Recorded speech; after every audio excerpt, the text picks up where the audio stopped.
reaksi saya juga saya emosi, saya berdiri, saya tahu Anda sekjen partai, tapi Anda bukan Tuhan.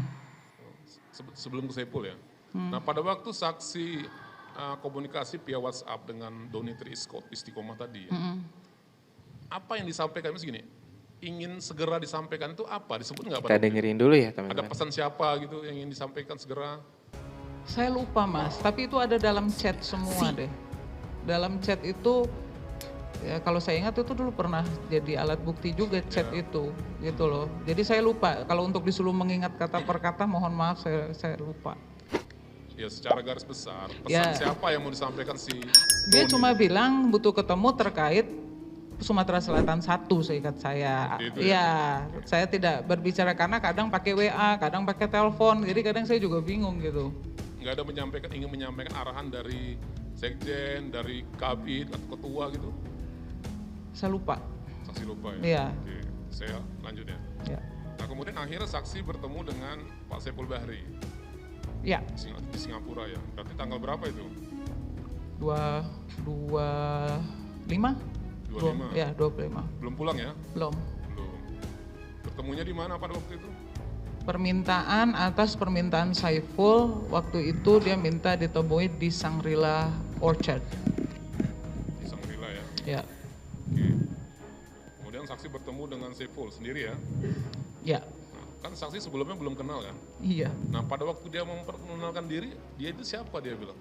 Jadi saya diminta menunggu di lobi. Ya.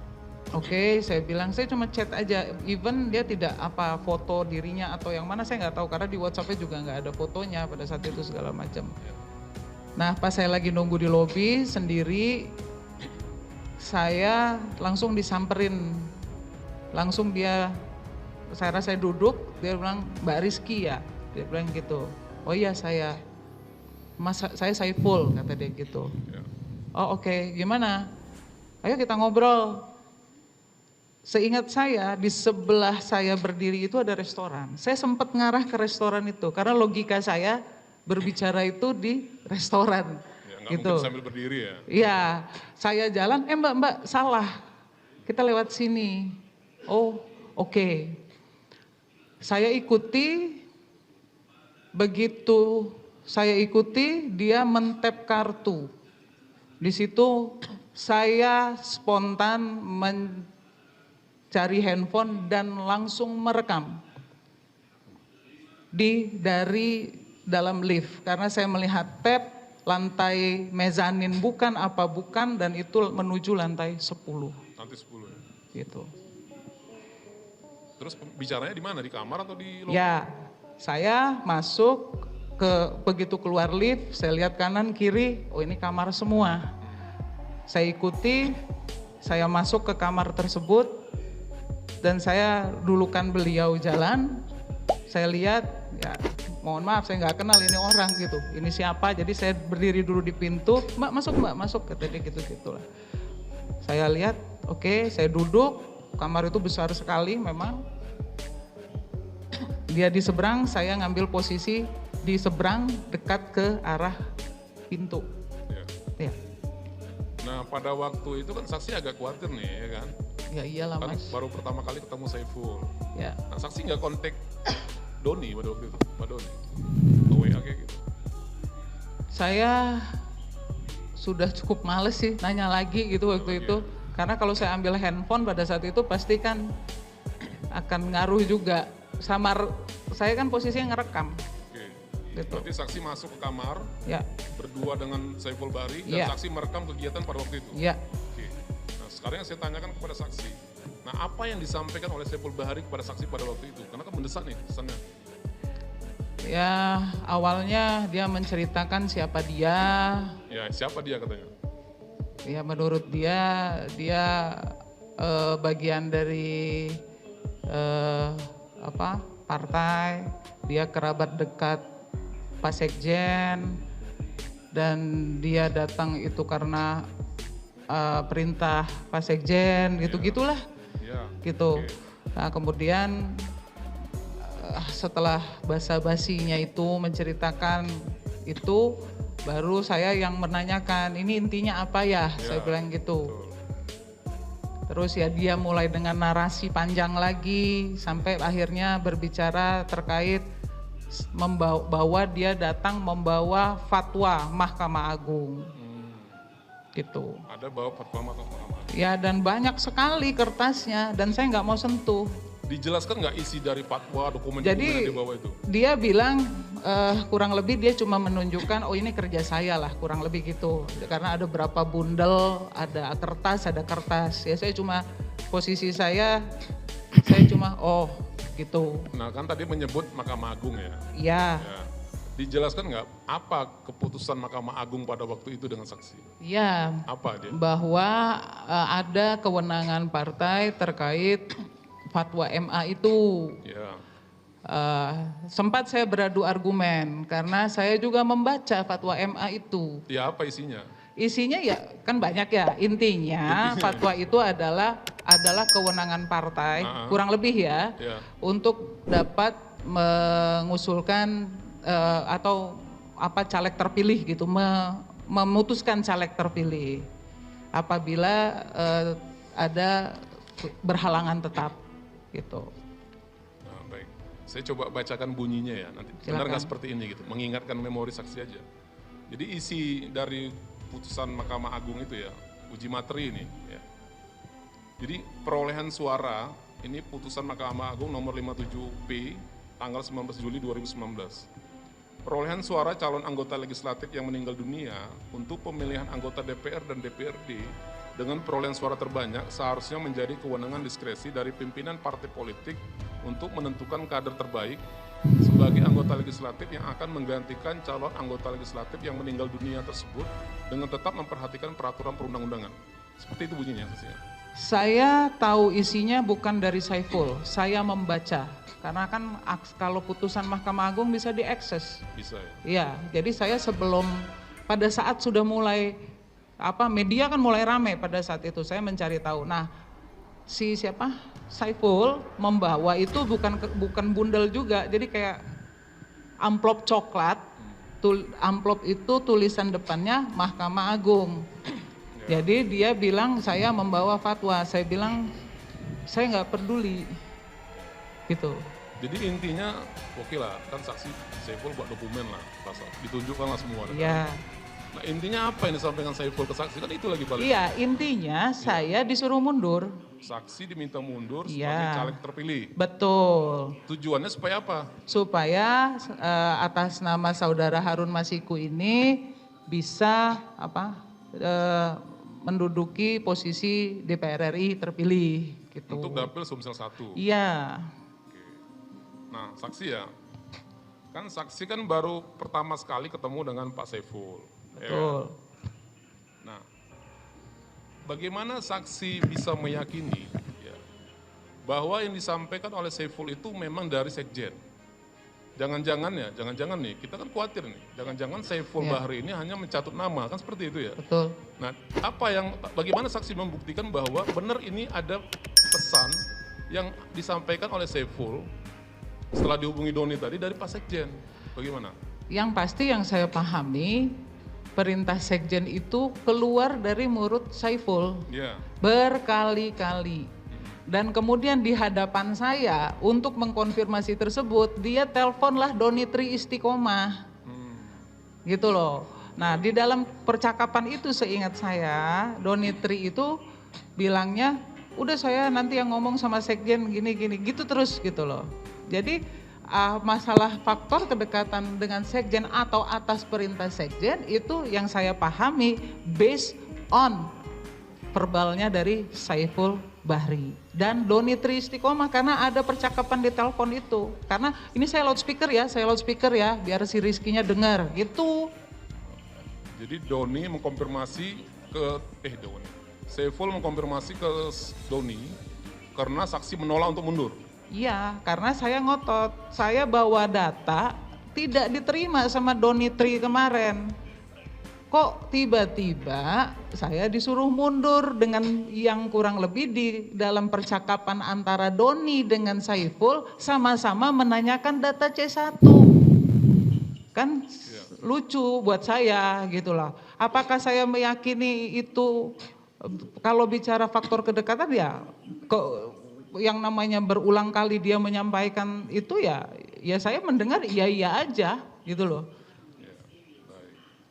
Nah, saksi ya,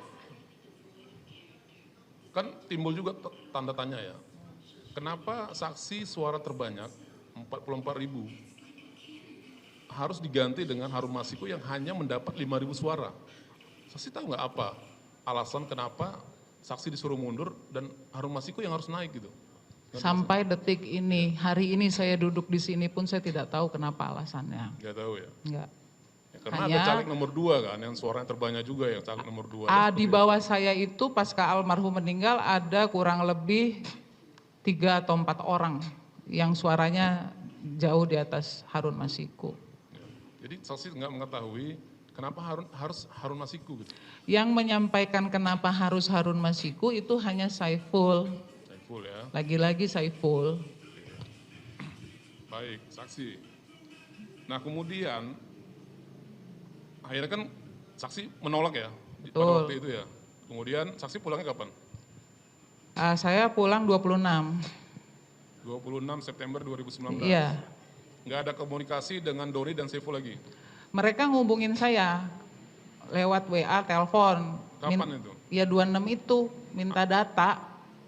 Saya nggak saya ladenin.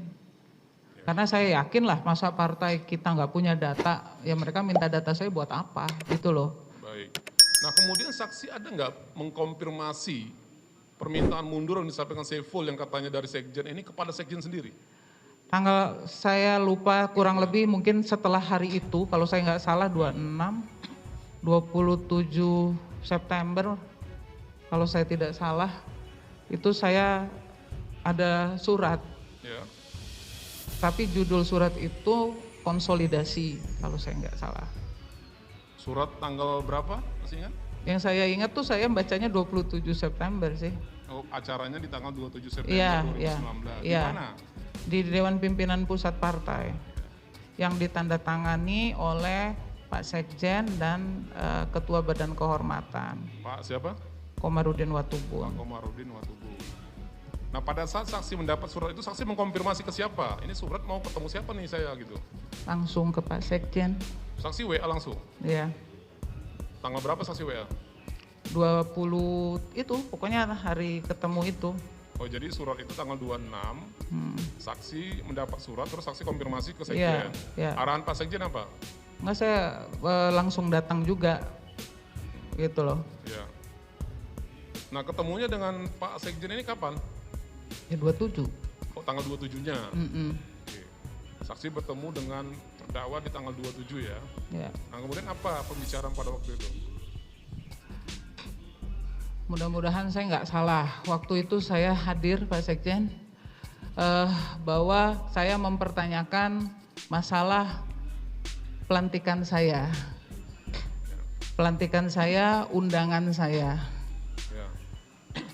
Sempat terjadi dialog pada saat itu bahwa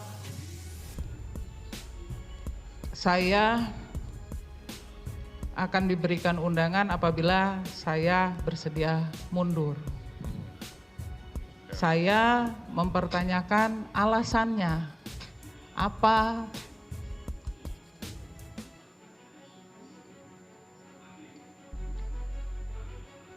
Apa alasan saya disuruh mundur pada saat itu?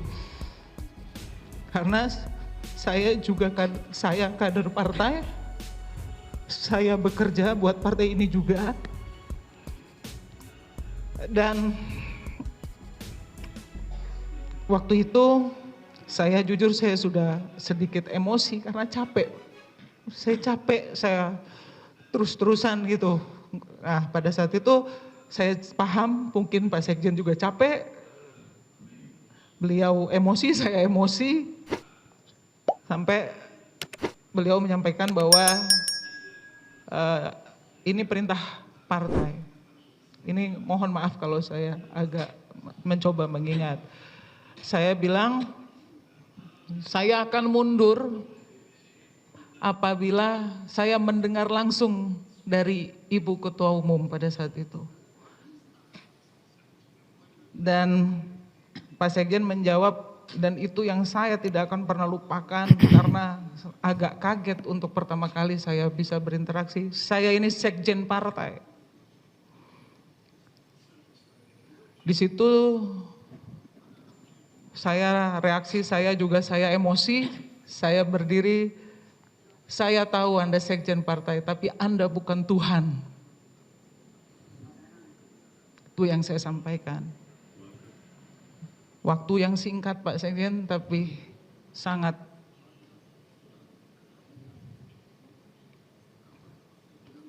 melekat sampai sekarang di kepala saya.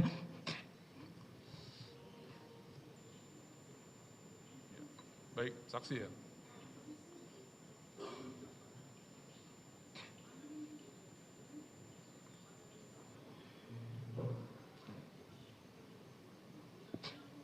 Mungkin saksi mau bisa minum dulu sebentar.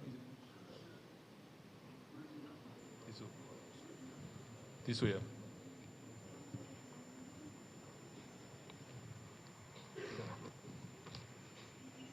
Maaf yang mulia.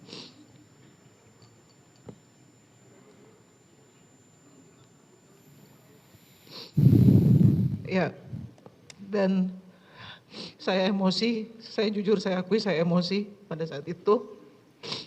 Dan memang dilerai oleh Pak Komarudin Watubun, saya langsung meninggalkan ruangan.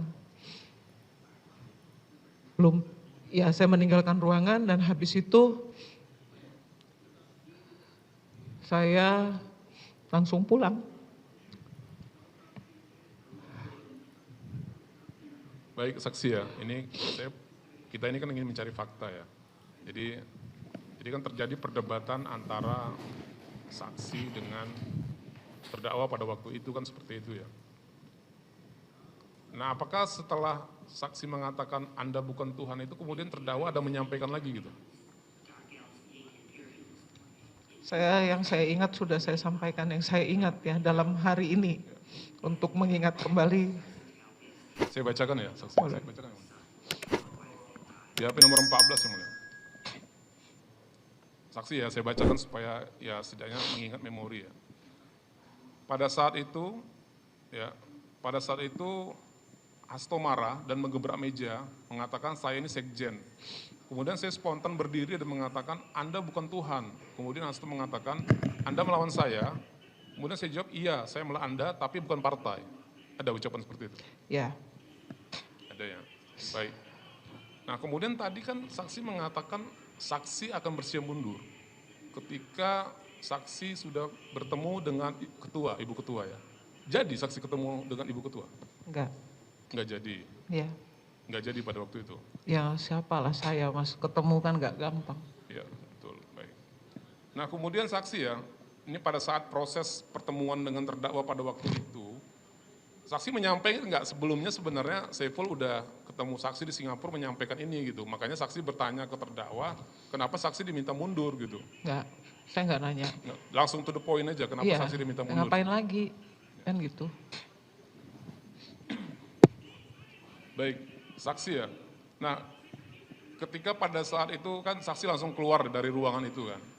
Saksi tidak bersedia mundur dan kemudian saksi kan dilantik. Ya. Pada waktu pelantikan itu apakah pada saat proses pertemuan itu, apakah ada pembicaraan terkait dengan surat undangan pelantikan yang disampaikan terdakwa kepada saksi? Yang pasti pada saat menuju dari tempat dari hotel, kan kami di karantina semua waktu itu. Dari hotel menuju itu saya dalam bus. Saya awalnya duduk di belakang sendirian, tiba-tiba didekati oleh di sebelah kanan, karena saya duduknya yang posisi jendela di bus itu, sebelah kanan saya Vita Ervina, di sebelah Vita Ervina ada Maria Lestari.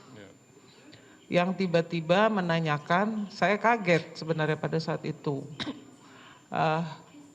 Eki, undangan mana? Ya. Saya kan baru kenal di karantina itu. Sama gitu. Vita Ervina dan Ibu Maria Lestari? Iya, memang dari awal mereka mendekati saya di tempat karantina itu, gitu. Awalnya saya nggak tahu siapa mereka waktu awal saya di tempat karantina, tapi pada akhirnya seingat saya mereka sendiri yang cerita siapa mereka segala macam. Saya cuma iya aja. Dari Mereka itu siapa katanya? ya maksudnya Vita, biar tidak ada missing link dari mana saya bisa kenal Vita dan Maria Lestari kan begitu. Nah kemudian saya naik bus, sebelah kanan saya Vita, sebelah kanan Vita adalah Maria Lestari. Tiba-tiba saya lagi duduk ngadep jendela ini, dia tiba-tiba undangan mana? Bentar lagi ada petugas mau nanyain undangan. Undangan pelantikan ya? Undangan pelantikan. Waktu itu saya langsung jawab, undangannya sudah duluan berangkat ke DPR. Oh gitu, tapi ini dicek loh sekarang, itulah kurang lebihnya. Dan karena Maria di sebelah Vita, ada undangannya gitu, cuma gitu doang ya. Cuma saya bilang ada, udah nah disitulah saya aneh gitu, kok bisa orang di luar